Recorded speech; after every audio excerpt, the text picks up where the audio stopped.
Bismillahirrahmanirrahim. Assalamualaikum warahmatullahi wabarakatuh.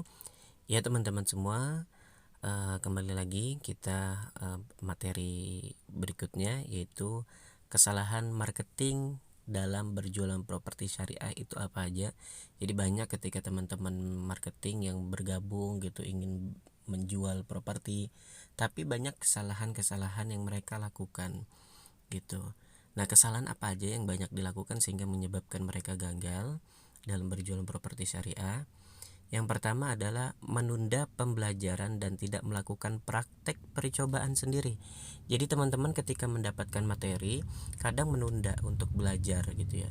Ya nanti aja nontonnya, saya lagi sibuk gitu. Padahal ilmu itu akan meningkatkan derajat kita gitu ya, dan tidak mau praktek. Jadi udah nonton, cuma nonton doang gitu ya, nggak mau praktek, nggak mau mencoba mencari sendiri gitu.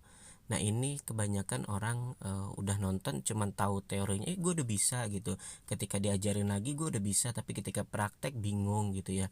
Masih mending dia mau praktek gitu.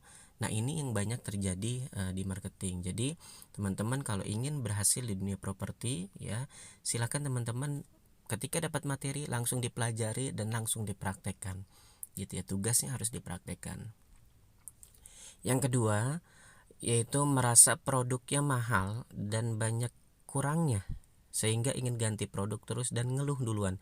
Jadi ada orang dikasih produk murah dibilangnya customernya banyak tanya gitu ya, nanyanya nggak jelas, nanya-nanya doang, beli kagak. Dikasih beli produk yang agak middle gitu ya,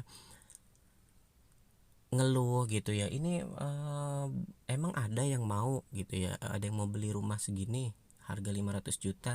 Ingat teman-teman, customer kita adalah bukan, kita jangan menyesuaikan customer itu sesuai dengan kantong kita. Mungkin harga 1 miliar, 65 miliar adalah besar bagi kita gitu ya, tapi bagi customer kita itu adalah hal yang kecil gitu ya. Nah ini teman-teman, jadi dikasih produk 1 miliar bilangnya kemahalan, gak ada yang mau gitu. Padahal 60 miliar, 65 miliar aja banyak yang bisa jualan gitu ya. Teman-teman bisa cari produk-produk konvensional gitu ya, banyak produk-produk itu yang mereka itu bisa menjualkan gitu, walaupun harganya di atas 1 miliar, 2 miliar, bahkan puluhan miliar gitu ya. Nah ini teman-teman, nah akhirnya ketika teman-teman merasa ini produknya mahal gitu dan banyak ngeluh, akhirnya ganti produk dan nggak fokus. Jadi misalkan teman-teman, gimana ketika teman-teman nih, misalnya dalam satu hari ini teman-teman punya jatah iklan 30. Ketika lebih besar mana peluangnya ketika 30 jatahnya teman-teman itu teman-teman gunakan untuk berjualan hanya produk A, dibanding dengan 30 itu teman-teman menjualkan 5 produk gitu ya. Berarti kalau yang pertama, satu produk diiklankan sebanyak 30 kali. Berarti peluangnya lebih besar dong ya, daripada ketika teman-teman satu produk cuman 6 kali gitu ya. Tadi 30 bagi 5 produk jadi 6 kali ya. Jadi di iklannya 6 kali. Apakah itu akan peluang closing besar? Tentu tidak gitu ya. Nah itu dia teman-teman, jadi fokus ke satu produk gitu ya teman-teman. Jadi jangan, karena produk itu kalau sudah sempurna dia nggak bakalan butuh marketing, sudah datang konsumen gitu ya. Tapi karena produk itu punya kekurangan, semua produk sama, banyak kekurangan banyak kelebihan, dan itulah tugas kita sebagai marketing gitu. Nah yang ketiga, banyak mikirin dapat komisi tapi nggak bergerak dan berikan tiap hari. Jadi pengen komisi gede, tapi iklannya nol gitu. Jadi ibarat begini teman-teman, jualan properti itu lebih enak sebenarnya ya, karena dapatnya seminimal mungkin. Itu udah kayak teman-teman kerja 1 bulan gaji UMR gitu ya. Apalagi kalau misalkan teman-teman istilahnya apa ya, teman-teman kerjanya cuma online, misalnya jualan kafling gitu, jualan rumah gitu ya, itu lebih, teman-teman jualan itu bisa dapat berkali-kali lipat gaji UMR gitu, cuman online. Kalau mau nganterin buyer, nganterin konsumen boleh, tapi kan gak tiap hari. Dibanding teman-teman ketika kerja digajinya UMR full satu bulan gitu ya, dari pagi sampai malam nggak ketemu keluarga gitu ya, gajinya cuma UMR gitu ya. Bukan kita menyepelekan, tapi kita kan ingin yang lebih bagus gitu ya, kita ingin nasib yang lebih baik gitu. Nah, ketika teman-teman ingin komisi besar, maka harus berbanding lurus dengan pergerakannya tiap hari, bergerak dan iklan tiap hari gitu ya, actionnya. Terus kemudian yang keempat adalah terlalu manja dan tidak mandiri, jadi pengennya disuapin terus. Misalnya begini, ketika developer atau agency tidak atau leadernya tidak menyediakan konten, harusnya teman-teman bisa cari konten sendiri gitu. Dalam arti begini, walaupun mungkin teman-teman gak bisa desain, cukup nulis status di screenshot itu udah jadi konten gitu ya. Misalkan nih gue lagi lagi jalan-jalan, atau misalnya ini saya lagi nyoba ngiklan nih kafling 100 meter cuma 47 juta misalnya. Nah, semoga ada yang beli. Nah, itu cuma nulis status aja, itu termasuk iklan gitu ya. Jadi tidak perlu perfect gitu ya. Yang penting actionnya tiap hari. Jadi kalau misalkan leadernya atau developernya tidak menyediakan itu, teman-teman juga harus, jadi marketing itu harus bergerak gitu ya, jangan disuapin gitu. Kalau sales gitu ya, itu baru disuapin gitu. Tapi kalau marketing harus punya strategi gitu. Terus kemudian hanya bertujuan mendapatkan komisi saja, tidak berdakwah. Banyak orang marketing freelance yang cuman fokus pada komisi. Ibaratnya begini teman-teman, ibaratnya teman-teman mau ke Jakarta gitu ya. Ketika ada hambatan, misalnya teman-teman dari Jakarta mau ke Bandung, ketika teman-teman di Bogor ada hambatan, maka teman-teman tetap jalan, bagaimanapun caranya tetap jalan menuju Bandung gitu ya. Nah, ketika teman-teman menuju walaupun ada hambatan di Bogor, tetap teman-teman harus tetap ke Bandung gitu ya.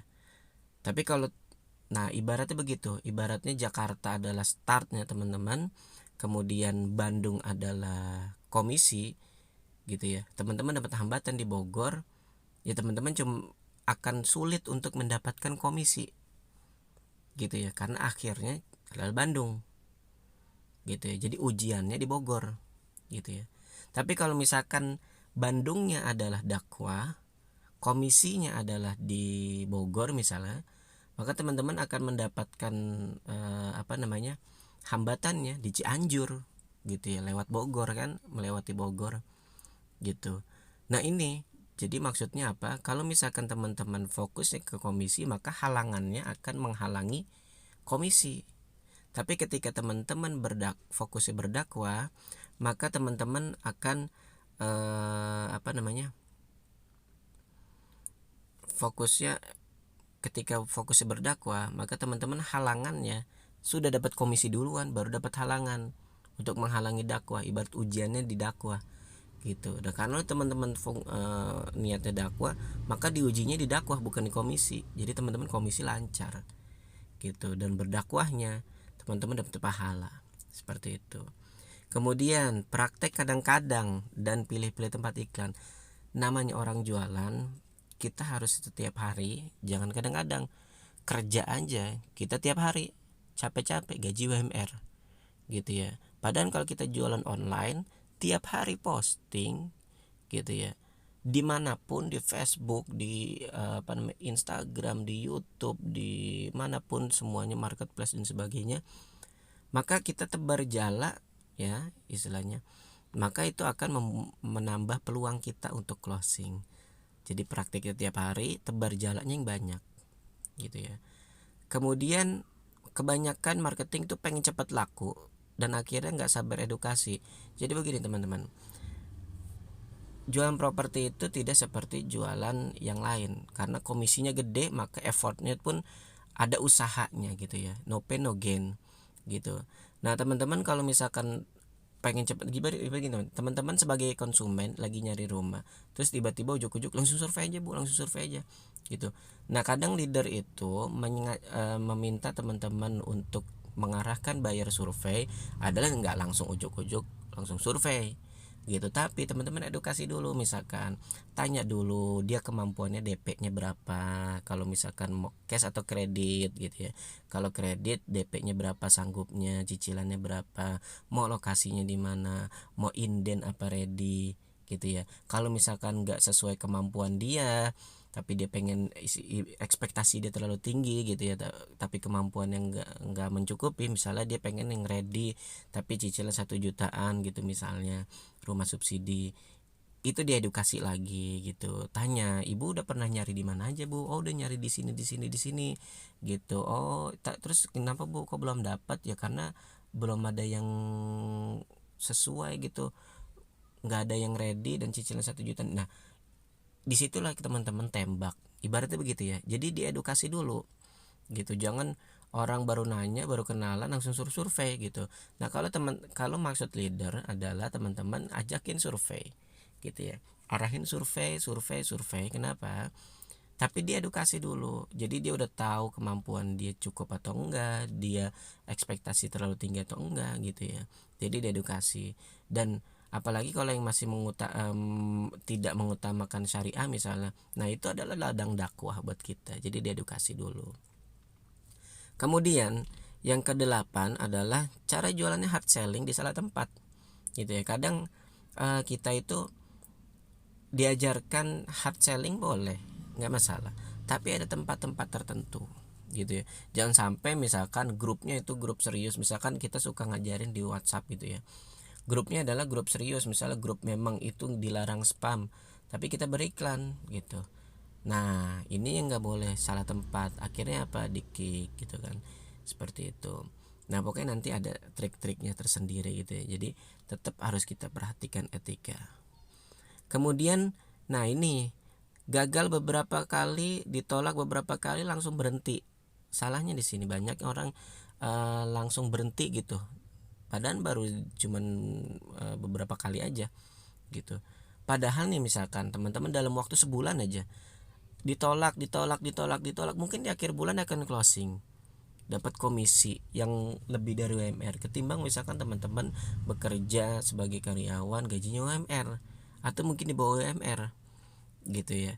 Terus makan waktu banyak, kehilangan waktu dengan keluarga gitu ya. Jadi ibaratnya nggak bisa kita jualan langsung laku, ibaratnya begitu ya. Kayak teman-teman nyari kerja nggak bisa langsung keterima gitu. Nah sama ketika kita jualannya nggak bisa langsung laku gitu, tetap ada prosesnya. Mungkin hari pertama teman-teman baru iklan, orang baru edukasi gitu kan, baru ya orang belum kenal siapa kita gitu. Hari kedua, ketiga dan seterusnya sampai nanti hari ke-15 ini orang apa nih penawaran, bikin orang penasaran gitu, akhirnya beli dan sebagainya dan seterusnya gitu ya. Nah ini jadi jangan pernah baper gitu ya kalau misalnya ditolak, karena wajar, semua penolakan, teman-teman ngelamar kerja juga ditolak gitu kan. Nah wajar seperti itu.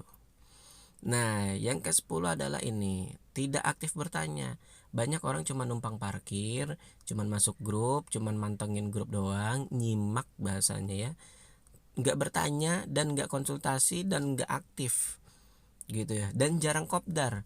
Jadi begini teman-teman, mungkin teman-teman pernah nonton video saya sebelumnya ya tentang mindset. Jadi kenapa adanya kopdar, kenapa adanya konsultasi, kenapa teman-teman harus aktif bertanya, karena akan membangun mindset teman-teman gitu ya. Mindset teman-teman akan terbangun di situ. Ketemu orang-orang yang satu vibrasi, ketemu leader yang satu vibrasi, satu frekuensi gitu ya. Jadi sehingga teman-teman akan bertemu orang-orang yang bisa gini teman-teman kalau cuma aktif cuman di WA aja nggak akan ada feel gitu ya, apalagi cuman manteng baca grup scroll udah gitu doang ya, itu nggak akan ada feel gitu. Tapi ketika teman-teman apaan nih Kang, ini banyak yang nanya tentang ngiklan di Facebook ini gimana, akhirnya teman-teman akan terasa, akan kenal sama leadernya, akan kenal dengan teman-teman yang sering aktif gitu ya, akhirnya bisa bersilaturahmi gitu ya, akhirnya semangatnya akan terbangun tiap hari apalagi kalau ada kopdar gitu ya. Nah itu mungkin teman-teman banyak marketing freelance yang gagal di dunia penjualan, di dunia properti, di penjualan apapun itu, penjualan properti atau apapun itu, berbisnis gitu ya. Gagalnya adalah kebanyakan di situ. Itu yang kita perhatikan ya, kita riset juga gitu. Marketing yang banyak gagal di situ. Tapi makanya teman-teman silakan melakukan kebalikannya. Jangan melakukan yang orang-orang gagal lakukan. Gitu. Teman-teman harus melakukan, teman-teman yang di situ, teman-teman di grup akan mengetahui siapa yang sering closing, siapa yang berhasil closing. Itu dipepet teman-teman. Ya, ibaratnya ditanya, "Lu iklannya di mana sih?" gitu. "Caranya gimana sih?" gitu ya. Jadi jangan kita ngiri sama orang, "Nih orang nih kayaknya emang dia mah jago, dia mah emang ini." Jangan berpikiran seperti itu. Tapi ketika ada orang closing, kita tanya, "Kang, ini closingnya di mana, Kang? Iklannya di mana?" gitu. "Caranya gimana? Ada yang salah nggak dari iklan saya?" dan seterusnya gitu ya teman-teman. Ya silakan teman-teman dipraktekkan dan dievaluasi, direnungkan ya teman-teman ya. Semoga bermanfaat. Wassalamualaikum warahmatullahi wabarakatuh.